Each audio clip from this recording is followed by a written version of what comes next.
మీరు ఎప్పుడైనా యాంథాలజీ అనే వర్డ్ విన్నారా? అంటే దీని అర్థం a collection of poems, stories etcetera that have been written by different people and published together in a book or a collection of poems అని.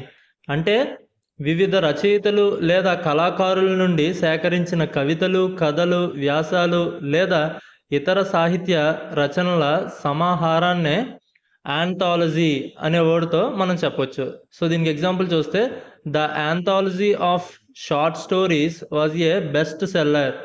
అంటే చిన్న కథల సంకలనం బెస్ట్ సెల్లర్గా నిలిచింది అని అర్థం. అంటే ఒకే కాన్సెప్ట్కి సంబంధించి వివిధ రచయితలు వివిధ వ్యాసాలు రాస్తారు. సో ఆ వ్యాసాలన్నింటినీ కలిపి ఒక దగ్గర చేర్చడాన్నే ఈ యాంథాలజీ అనే వర్డ్తో మనం చెప్పవచ్చును. వీడియో నచ్చితే లైక్ చేయండి, వీలైతే ఛానల్ సబ్స్క్రైబ్ చేసుకోండి. Thanks for watching.